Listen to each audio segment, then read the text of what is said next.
పిల్లలకి స్కూల్ పాఠశాలైతే పేరెంట్స్‌కి స్కూల్ పేరెంట్స్‌శాల. నమస్తే రమ్మగారు. నమస్తే జయ. ఏదైనా మంచి కథ చెప్తారా? ఒకళ్ళు భలే జాలిగుండె వాళ్ళని చూస్తుంటాం మనం. ఇప్పుడు చూస్తున్నామా జయ అస్సలు ఎవరినైనా? లేదు రమ్మగారు. ఈవెన్ మనకి కూడా అంత ఏదైనా జాలిగుండె లేదు. జాలిగుండ తర్వాత ఏదైనా ఒక వీడియో చూసినా, రక్తం కారుతున్నా, మనుషులు అక్కడికక్కడ ఏదైనా అయిపోయినా వెరీ క్యాజువల్ గా తీసేసుకుంటున్నాం రమ్మగారు. అంటే చూసి చూసి చూసి అలవాటైపోయింది. రక్తపాతాలు తెగ చూపించి, అవునండి. సినిమా కష్టాలు విపరీతంగా చూపించి, దేనికి కష్టాలు కూడా కూడా అయ్యో స్పందించడం మానేసాం. ఇది వరకు ఏదైనా సినిమాలో చూస్తే గుండె లటక్కమని కళ్ళలోంచి నీళ్ళు వచ్చేవి జయ. ఇప్పుడు అట్లాగే చూస్తున్నాం అవును సినిమాలు రమ్మగారు. తీసి. ఎందుకంటే చూసి చూసి ప్రాక్టీస్ అయిపోయింది మనకి. ఎక్స్ప్రెషన్ కూడా ఉండట్లేదు. ఉండట్లేదు. సినిమా కష్టాలు, సీరియస్ కష్టాలు, నేను కీర్తి అదే అనుకున్నాం. ఏంటక్క అసలు ఏం జరిగినా కూడా మనం స్పందించట్లేదేంటి? ఎమోషనల్ అయిపోట్లా మనం. ఇది వరకు ఒక రోజంతా మనుషులు కాలేకపోయే వాళ్ళని చేయ, హాంటింగ్ గా ఉండేవి అవన్నీ మనకి. ఇప్పుడు హాంట్ లేదు, గీంట్ లేదు. పెద్ద పెద్ద యాక్సిడెంట్లు చూసినా, ప్రమాదాలు చూసినా, పిల్లలు చచ్చిపోయినా, ఛీ, అలాంటి వాటికి కూడా మనం స్పందించట్లా. చాలా బాధగా ఉంటుంది నాకు. ఏంటి ఏం చూసినా మనం ఇలాగే చూస్తున్నాము. నేను చెప్తున్నాక ఇది వరకు అసలు సినిమాల్లో ఏదైనా కష్టాలు, ఓ పిల్లాడు తప్పిపోయి తల్లి వెతుక్కుంటూ తల్లి ఏడుస్తుంటే అని ఏడుపు వచ్చేసేది. కొన్ని కథలు చదువుతుంటే కూడా ఏడుపు వచ్చేసేది. ఇప్పుడు ఏమి ఏడుపులేవు కదా, మొత్తుకోళ్ళు లేవు, చూస్తూ ఉండమే కదా. కళ్ళకి మనసుకి అలవాటైపోయింది. అలవాటైపోయింది. ఈ కళ్ళకి మనసుకి అలవాటు లేని దయామయుడు కథ ఒకటి చెప్దాం మనం. చెప్పండి రమ్మగారు. పూర్వం అట ఒక ఊళ్ళో ఒక అద్భుతమైన వ్యాపారస్తుడు ఒక ఆయన ఉండేవాడు. ఆయన పేరు రత్నాకరుడు. చాలా అద్భుతమైన వ్యాపారం అయింది అసలు. అబ్బో, ఆయన బిజినెస్ టాక్టిక్స్ మామూలుది కాదట. కానీ కొంచెం డబ్బుల దగ్గర గట్టివాడు. ఇతరులు ఎవరైనా కష్టాలు కన్నీళ్లు గంటసేపు చెప్తే ఆయన పావలా ఇచ్చేవాడు. ఓ 100 రూపాయలు ఇచ్చిన పాపాన్ని ఏనాడు పోలే ఆయన. అందరికీ ఉంటాయి, ఎవరి జీవితంతో వాడు చేయాలి, అలాగే అనేవాడు. కానీ ఇతరుల కష్టాలకి కరిగిపోయి స్పందించి, పని వాళ్ళకి కష్టాలకు స్పందించి వ్యవహారం ఆయన దగ్గర లేదు. ఈయనకి గుణవతి అనే చక్కటి భార్య ఒక ఆవిడ ఉంది. ఆవిడ చాలా సాత్వికురాలు. ఎవరికైనా కష్టం నిష్ఠూరం అంటే ఆదుకోవాలని చాలా వెంపర్లాడిపోయేది ఆవిడ. రెపరెపలాడిపోయేది మనసు. కానీ భర్త వల్ల ఆవిడ అట్లా చేయలేకపోయేది.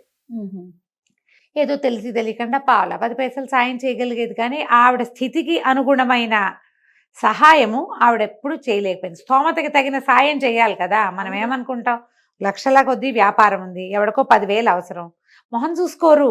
10,000 జీతగాడు 10,000 ఇవ్వలేడు, వాడు పావలానే ఇవ్వగలుగుతాడు, 10 రూపాయలే ఇస్తాడు. కానీ లక్షల్లో వ్యాపారం నడిచే వాళ్ళు 10 కుటుంబాలను ఆదుకోవచ్చునే. ఆయన అలాంటి వాడు కాదు. ఈవిడ పాపం అలా చేయి బిగబట్టినట్టు ఉండేది. ఈ రత్నాకరుడికి దయాకరుడని ఒక అద్భుతమైన కుమారుడు కూడా ఉన్నాడు. వాడు మామూలు మెతకవాడు కాదు, తల్లి కంటే జాలిగుండేవాడు, మెతగ్గా ఉండేవాడు. ఎవరికైనా ఏదైనా హెల్ప్ కావాలంటే తను మానుకుని పని చేసేసేవాడు. బళ్ళోకి వెళ్ళి అన్నం పట్టుకెళ్తే ఎవరికైనా ఆకలిస్తుందంటే తన దాంట్లో నుంచి షేర్ చేయటం కాదు, తనది ఇచ్చేసి ఇంటికి వచ్చి అన్నం తినేవాడు. అలాంటి వాడు అనమాట. అయితే ఏమైంది, పిల్లవాడు యుక్త వయస్కుడు అయ్యాడు. పెళ్లి చేద్దాం అనేది వాళ్ళ అమ్మ. ఆయన అన్నాడు, వీటితో మెతక వైఖరి వీడిది, ఈ పెళ్లి చేస్తావంటే ఈ విషయలోపత్వం వచ్చిందా, భార్య విలాసాలకు వెళ్ళాడా, ఇక డబ్బు ఖర్చు పెట్టుకుంటూ ఇంట్లో ఉంటాడు వీడు, వాడేం పని చేయడు, మెతకవాడు. ముందు వీడిని వ్యాపారంలోకి దిగని, వ్యాపారపు మెళకువలు తెలియాలి, కొత్త చోట్లకు వెళ్ళడం తెలియాలి, అన్ని చోట్ల మెతగ్గా ఉంటే కుదరదనే విషయం వాడికి అర్థం కావాలి, అందుకని వీడిని వ్యాపారం పెట్టిద్దామని అన్నాడు తండ్రి. సరే వ్యాపారం మీద పంపుదామని ఒప్పుకుంది తల్లి కూడా. దయాకరుడు కూడా వాళ్ళ నాన్న చెప్పాడు కాబట్టి సరేనన్నాడు. ఈయన ఒక ఓడ కొనిపెట్టి ఓడ నిండా సరుకులు వేయించి మరి కొంతమందిని సహాయకారులుగా ఇచ్చి ఈ దయాకరుణ్ణి పంపించాడు. పంపిస్తే ఈ దయాకరుడు ఈ సామాన్లు ఉన్న పేద ఓడను తోలుకుని బయలుదేరి, తోలుకోవడం అంటే అదే నడిపించుకుని వెళ్ళి ఎక్కడికో ఒక ఊరు చేరారు. ఒక రేవులో దిగారు. రేవులో దిగి తమ బిచాణ అంతా తమ తెచ్చుకున్న సరుకులన్నీ రేవులో, అప్పుడప్పట్లో వ్యాపారాలు ఇలాగే ఉండేవి కదా, అన్ని బిచాణ అంతా పరిచారు, ఓడను ఎక్కడో కట్టేశారు. ఆ బాకెట్లో కూర్చునున్నాడు. ఆ ఊరి మంత్రి గారు ఇంకోళ్ళు ఎవరో పెద్ద అధికారులు ఏమేమి వచ్చినాయి సరుకులు చూడడానికి రేవుకు వచ్చారు. ఆ మంత్రి గారు ఈయన కూర్చున్న మాట్లాడుకుంటుంటే కొంతమందిని ఖైదీలను తీసుకెళ్తున్నారు. ఖైదీలను తీసుకెళ్తుంటే అందులో ఆడ మగ కూడా ఉన్నారు. ఏమిటండి, ఏం దొంగలా వీళ్ళంతా ఖైదీలుగా ఉన్నారు, ఏమైనా దొంగతనం చేశారా, ఇంతమంది ఉన్నారు అని అడిగాడు. అడిగితే ఆ మంత్రి గారు చెప్పాడు, కాదండి, వీళ్ళు రైతులు, కప్పాలు కట్టలేదు, పన్నులు కట్టలేక సరెండర్ అయిపోయిన వాళ్ళు వీళ్ళని జైళ్లలో పడేయటానికి తీసుకెళ్తున్నారు అనేసరికి ఏంటి ఇంతమంది అన్నాడు. 600 మంది కప్పం కడితే వాళ్ళని వదిలేస్తారు. డబ్బు కట్టలేక వాళ్ళే సరెండర్ అయిపోయారు. జైళ్లలో ఉండి ఏవో పనులు చేస్తారు, ఆ జైల్లోనే మగ్గిపోతారు వాళ్ళు. డబ్బులు కట్టలేదు కాబట్టి అరెస్ట్. అది చాలా బాధేసింది. రైతులు అరెస్ట్ అవ్వటమా? మరి వాళ్ళ వ్యవసాయము అవి ఏం చేస్తారు? పిల్లో జల్లో ఉన్న వాళ్ళు ఏదో చేస్తారు. వాళ్ళలో ఎవడైనా డబ్బులు కడితే వీళ్ళని వదిలిపెడతారు. అదే ఎప్పటికి కట్టాలి? అంతమంది కట్టలేకపోయారా అంటండి మీ ఊళ్ళో అన్నాడు. అనేసరికి ఏం చేస్తారండి, కొన్ని ఊళ్ళల్లో క్షామం ఉంది, చెరువులకు నీళ్లు లేవు, వర్షాలు లేవు, వానలు ఉన్నా కూడా కాలం ఉన్నా కూడా చెరువులు ఏర్పాటుగా లేని చెరువులు అనుకో, అందులోకి నీరు నిలవబడదు. వర్షాధార ప్రాంతాల్లో వానలు లేకపోతే పోతుంది. మళ్ళీ వాన పడితే ఎప్పటికో వాళ్ళ ఇళ్లలో వాళ్ళు ఏదైనా చేసుకుంటే వాళ్ళు కొంత డబ్బు కట్టి వీళ్ళు చేసుకోగలుగుతారు. ఇక్కడ సిస్టమ్ ఇంతేనండి అన్నాడు. సరే, దయాకరుడికి వ్యాపారం చాలా బాగా అయింది.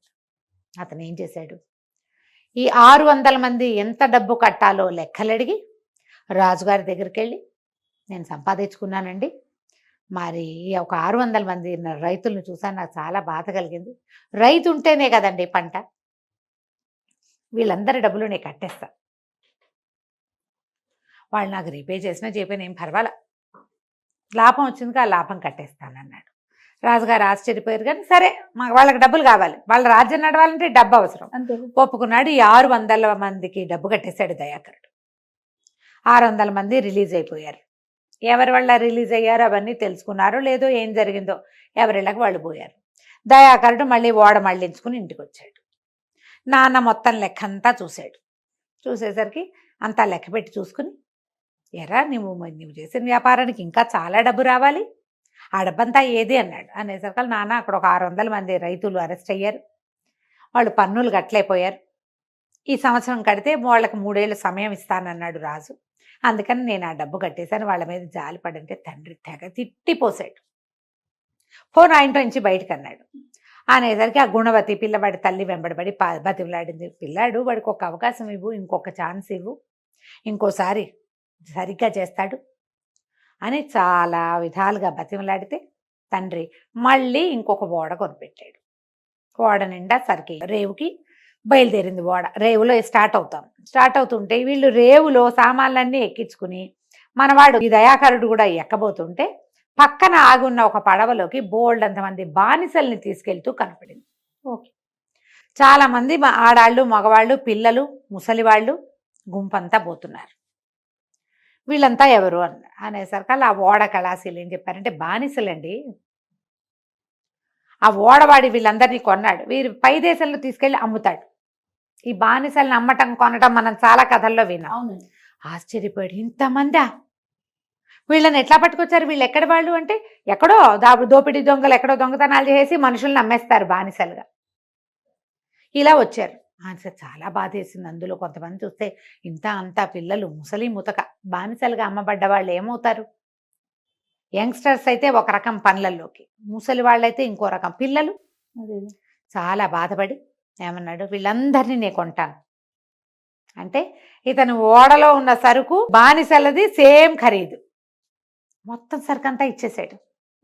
ఆ బానిసలందరినీ తీసుకుని వాళ్ళందరివి ఎవరి అడ్రస్సులు వాళ్ళవి కనుక్కుని, మేము ఇళ్ళకి వెళ్ళిపోండి, మీరు విముక్తులైపోయారని పంపించేశాడు. అందరూ ఆశ్చర్యపోయారు. అతను అలాంటి మంచివాడు అనమాట. ఈ పంపించేసే క్రమంలో 2 బానిసలు మిగిలిపోయారు. మా ఇల్లు ఎక్కడో మాకు తెలియదు అన్నారు. ఒక ఆడపిల్ల చక్కటిది, ఒక ముసలమ్మ. మాకు ఇల్లు వాకిలి లేవు, మా దేవురో మాకు తెలియదు, మేము గుర్తుపట్టలేము, మాకు వెళ్ళిపోవడానికి ప్లేస్ లేదు, ఏమైతే అది అవుతుందని రేవులోనే దిగబడిపోయారు. పిల్ల బహుచక్కటిది, చూడచక్కగా, ముసలమ్మ దాసీగా కనపడుతోంది. సరే, ఇతను ఏమన్నాడు, ఏం చేస్తాం మరి, వీళ్ళని ఎలా వదిలేస్తాం, నాతో మా ఇంట్లో ఉందరు కానీ అని చెప్పి పడుచు అమ్మాయిని ముసలమ్మని ఇద్దరిని వెంబడి పెట్టుకుని ఇంటికి తీసుకుపోయాడు. రత్నాకరుడు అన్నాడు, అదేమిట్రా ఇంకా బయలుదేరింది, అప్పుడే తిరిగి వచ్చేసా, ఒక రోజులో వచ్చేసాడు, ఇదంతా ఒక 2 రోజుల్లో జరిగిపోయింది అనేసరికి, నాన్న ఇట్లా కాదు, చాలామంది బానిసలుగా అమ్మబడుతున్నారు, వాళ్ళని చూసి బాధ కలిగింది నాకు, సరుకంతా అమ్మేసి వాళ్ళకి ఇచ్చేశాను, ఇగో వీళ్ళిద్దరు మిగిలారు. అనగానే నాన్న చెడామడా తిట్టాడు. ఏ నాన్నైనా తిడతాడు చూడు, ఏ నాన్న ఊరుకుంటాడు. ఆయనకి ఏమనిపించింది, ఈ పిల్ల మహాసౌందర్యవతి, దీని అందపు వ్యామోహంలో పడి వీడి పని చేశాడు. ఓహో. పిల్ల అందంగా ఉంది, ఒక అందమైన పిల్లని ఒక ముసలమ్మని వెంబడి పెట్టుకొచ్చాడు. పిల్ల కూర్చుంటోంది, ముసలిది పని చేస్తోంది. అట్లా అనిపించింది ఆయనకి.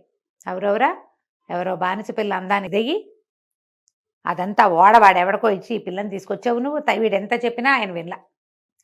పో నా ఇంట్లో నుంచి బయటికి పో అన్నాడు. ఇప్పుడు గుణవతి కూడా మాట్లాడడానికి ఏం అవకాశం లేదు. ఇక ఆవిడ మాట్లాడకుండా ఊరుకుంది. ఏం చేయనురా నాయన, నీకు నేనేం చేయలేనురా అని కళ్ళ నీళ్ళు పెట్టుకుంది. ఇతను ఏం చేస్తాడు, ఇంట్లో నుంచి బయటకు వచ్చాడు. వీడు వెనకాల పిల్ల ముసలమ్మ వచ్చేసాడు. వచ్చేస్తే ఇతనికి స్నేహితులు బోళ్ళంతమంది ఉన్నారు. ఈ దయాకరుడికి ఎంతమందికో ఎన్ని రకాల హెల్ప్లో చేశాడు. వాళ్ళలో ఒక 5-6 ఉన్నారు. ఒక చిన్న మంచిగా ఏర్పడి వాళ్ళు ఓ ఇల్లు తీసిచ్చి, ఈ ఇంట్లో ఉండండి, నీకు చిన్న వ్యాపారం పెట్టిస్తాను, చిన్న బిజినెస్ పెట్టించారు. అందరూ కలిసి, అదే కోఆపరేటివ్ బిజినెస్ లాంటిది. ఇతను ఎక్కడికి వెళ్ళల. ఇంట్లో ఉన్న అమ్మాయి కామ్గా నిశ్శబ్దంగా దాని దారినది ఉండేది. ముసలమ్మ వంట చేసి పెట్టేది. ఆ ఇంట్లో ఉంటూ బిజినెస్ చేసుకుంటే మెల్లిగా బిజినెస్ ఎక్కువచ్చింది. తండ్రి ఇంకా కుర్రాన్ని ఇంటికి పిలవల. ఈ అబ్బాయి ఏదో చిన్న పన్న వారా వీర అందరికీ సహాయాలు చేసేవాడు, కానీ బిజినెస్ అంతా స్నేహితుల చేతిలో ఉంది. ఇతనికి జీతంగా వస్తుంది, కానీ బాగుపడ్డాడు, పర్వాలా, ఒక మాదిరి జీవితంలో నడుస్తుంది. ఇంతకీ అసలు సంగతి ఏమిటి, ఈ అమ్మాయిని ఎన్నిసార్లు అడిగినా మాదే ఊరు అనేది అమ్మాయి చెప్పల. వెళ్ళడానికి ఇల్లు లేదని చెప్పింది. విజయపురి అనే నగరానికి రాజకుమార్తె అమ్మాయి. విహారానికి వెళ్ళారు, ఒక దేవాలయం చూడడానికి, క్షేత్ర దర్శనానికి వెళ్తే ఆ క్షేత్ర దర్శనంలో దోపిడీ దొంగలకి దొరికిపోయారు. దొరికిపోతే సైనికుల్ని వాళ్ళు కొంతమందిని చంపేశారు దోపిడీ దొంగలు, కొంతమందిని అమ్మేశారు. ఈ పిల్లని ముసలమ్మని పట్టుకుని, అందగత్తగా ఉన్న పిల్ల, అందుకని దాన్ని ఎక్కువ ఖరీదుకి అమ్మారు వాళ్ళు. ఈ అమ్మాయి ఇప్పుడు నేను విజయపురి రాజుగారి కూతుర్ని అంటే బానిసగా అమ్మబడిందంటే చిన్నతనం కాదు, తండ్రికి చెడ్డ పేరని ఎలాగూ చచ్చిపోయిన వాళ్ళలో జమ. మనం నోరు గట్టిగా మూసుకుని ఊరుకుంది అమ్మాయి. ఎప్పుడైతే రాజకుమార్తె మాట్లాడలేదో పాప తాలూకు అరణపు దాసి అయిన ముసలమ్మ కూడా నోరెత్తల. వీళ్ళిద్దరూ ఉండిపోయారు. అయితే ఏమైంది, ఈ రాజుగారి ఒక వనవిహారానికి, అదే మన క్షేత్ర దర్శనానికి వెళ్ళినప్పుడు, ఈ కూతురు వాళ్ళు సైనికులతో కలిసి వెళ్ళినప్పుడు వాళ్లతో పాటు ప్రయాణం చేసిన ఒక చిన్న గుంపు సమూహము రాజుని కలిసింది. మళ్ళీ ఎప్పుడో కలిసేసరికల్లా ఇది జరిగిపోయిన సంవత్సరం అయిపోయింది. వాళ్ళు వచ్చి ఏం చెప్పారంటే, రాజకుమార్తె క్షేమంగా ఉందా అని అడిగారు. రాజు ఆశ్చర్యపోయాడు. అదేంటి అక్కడ జరిగిన దాంట్లో మా అమ్మాయి మాకు దక్కలేదంటే, కాదండి, 100% మేము చూసాం. వాళ్ళు ఒక 15-20 మంది సైనికుల్ని చంపేశారు. దాసులు, కత్తులు తీసిన దాసులను కూడా చంపేశారు. కానీ రాజకుమార్తెని కానీ ఆమె అరణపు ముసలమ్మ దాసిని కానీ వాళ్ళు ఏం చేయలే. వాళ్ళిద్దరిని గుర్రాలు ఎక్కించుకున్నారు, మేము చూసాం. కానీ దోపిడీ దొంగల పద్ధతి ఏంటి, బానిసలుగా అమ్మేస్తారు. అట్లాంటిది ఏదైనా జరిగిందేమో, ఎక్కడైనా రాజకుమార్తె చిక్కడిపోయిందేమో కనుక్కోండి అని వాళ్ళు వచ్చి ఇన్ఫర్మేషన్ ఇచ్చారు. ఇంకా ఈయన ఎక్కడ ఇది జరిగింది, దొమ్మి ఎక్కడ జరిగింది, దోపిడీ దొంగలు ఎక్కడ రాజకుమార్తెని అటాక్ చేశారు, అక్కడి నుంచి మొదలుపెట్టి పల్లెలు పట్టణాలు వెతుక్కుంటూ ఈ దోపిడీ దొంగలు అమ్మిన పిల్లల్ని, ఆడపిల్లల్ని ఎక్కడికి చేరేస్తారో ఆ రేవుకి చేరారు సైనికులు, కుడచారులు. చేరితే వాళ్ళలో ఒకళ్ళు ఏం చెప్పారు, అక్కడ ఓడల కళాశీలు అక్కడ ఉంటారు కదా హార్బర్లో, వాళ్ళు ఏమన్నారంటే, ఈ మధ్యకాలంలో బానిసలు వెళ్ళలేదండి, 6-10 నెలల క్రితం, కనీసం 6-8-10 నెలల క్రితం రత్నాకరుడు అనే ఒక వ్యాపారస్తుడి కుమారుడు వ్యాపార నిమిత్తం వెళ్ళబోతూ తన యావత్ ధనాన్ని వినియోగించి ఇక్కడున్న బానిసలందరినీ కొని వాళ్ళనికి స్వతంత్రులను చేశాడు, మీరు అది కనుక్కోండి అన్నారు. అనేసరికల్లా ఇప్పుడు రత్నాకరుడి కొడుకు ఎవడు, దయాకరుడిని పట్టుకున్నారు. పట్టుకుంటే అక్కడ దాకా వెళ్ళిన తర్వాత వాళ్ళు అడిగారు, ఒక అమ్మాయిని ఒక ముసలమ్మని మీరు ఏమైనా పంపించారు ఎక్కడికైనా అంటే, నేను ఎక్కడికి పంపలేదండి, వాళ్ళని మా ఇంట్లోనే ఉంచుకున్నాను, వాళ్ళకి ఎక్కడా ప్లేస్ లేదు అనేసరికి ఇక రాజుగారు పరిగెత్తుకుంటూ వచ్చేసాడు. ఆ సైనికులను తీసుకుపోయాడు ఈ అబ్బాయి ఇంటికి. తీసుకెళ్లేసరికల్లా వాళ్ళు గుర్తుపెట్టారు రాజకుమార్తెని, ఆ దాసిని కూడా గుర్తుపెట్టారు. ఆ అమ్మాయి మాత్రం నిరాకరించింది, వీళ్ళెవరైనా వదిలేసి పొమ్మని. ఎందుకంటే ఆ అమ్మాయి ఏమనుకుంది, రక్షించాడు, వీడితోటి అజ్ఞాతంగా ఇలా బతికితే సరిపోతుంది, అక్కడికి వెళ్తే కొన్నాళ్ళని వాళ్ళెవరో ఎత్తుకుపోయారన్నమాట, వీడెవరి దగ్గర ఉందన్నమాట, 2 మాటలు తీసుకోవాలి. మా నాన్న ఎట్లాగో నాకు పెళ్లి చేయవలసింది, నన్ను ఇంకో చోట పంపాలి, ఆ చోట ఏదో ఇదే అనుకుని ఇక్కడే ఉంటాను నేను. ఈ మాట మోసుకుంటూ తిరగాలి చూడు. అదే కదా. అందుకని దాసి నోరు నొక్కేసింది, రాజకుమార్తె నోరెత్తల. రాజుగారే హుటాహుటిని వచ్చేసాడు. వచ్చేసి నువ్వు ఫలానా రోజు రక్షించిన అమ్మాయి మా అమ్మాయి అని చెప్పాడు. చెప్పేసరికి దయాకరుడు అన్నాడు, అయ్యో నాకు తెలియదండి, తను చెప్పలేదు, మా అమ్మాయినా చెప్పుంటే నాకు తెలిసేది. నా అలా పేద ఇంట్లో ఇలా ఉండిపోయింది, మాకు ఇంటి దగ్గర డబ్బులునే, మా నాన్న నన్ను బయటికి తరిమేశాడు, నేనేదో చిన్న వ్యాపారం చేసుకుంటూ ఈ చిన్న అద్దెంట్లో ఉంటున్నాను, ఇంత నికృష్టమైన సాధారణ జీవితం గడపాల్సిన అవసరం ఏముంది, పెద్ద స్థాయిలో ఉండవలసిన మనిషి, నాకు తెలియదండి, మీ అమ్మాయిని మీరు తీసుకెళ్ళండి అన్నాడు. ఆ అమ్మాయి నేను రానని చెప్పేసి. రాజుగారు చెప్పాడు, ఏమన్నాడంటే, అయ్యా నీకు అర్థం కాలేదు కాబోలు, తన ప్రాణాలు రక్షించావని మా అమ్మాయి నీతో ప్రేమలో పడింది, నువ్వు పెళ్లి చేసుకున్నా చేసుకోపోయినా నీతో కలిసి ఇంట్లో ఉండడానికే మా అమ్మాయికి ఇష్టం, ఏదో పని చేసుకుంటూ ఉందామనుకుంటోంది, రాజకుమార్తెనిచ్చి వివాహం చేస్తాను, చేసుకోను ఆయన అంటే మంచిదే, పెళ్లి కోసమే కదా ఇంత వ్యాపారాలు. అక్కడి నుంచి రాజుగారు ఈ అబ్బాయిని, ఆ ముసలమ్మని, రాజకుమార్తెని, ముగ్గురిని రాజ్యానికి తీసుకుపోయాడు. గ్రాండ్గా పెళ్లి చేసి బోల్డంత ఆస్తి పాస్తి పెద్ద వ్యాపారపు సామ్రాజ్యాన్ని అల్లుడికి అప్పచెప్పాడు. రత్నాకరుడు బయటికి పంపించడం వల్ల దయాకరుడికి ఇది వచ్చిందనమాట. అతని మంచితనమే అతన్ని ఇలాగా రక్షించింది. కథ కంచికి మనం ఇంటికి. నమస్తే రమ్య గారు. నమస్తే జయ.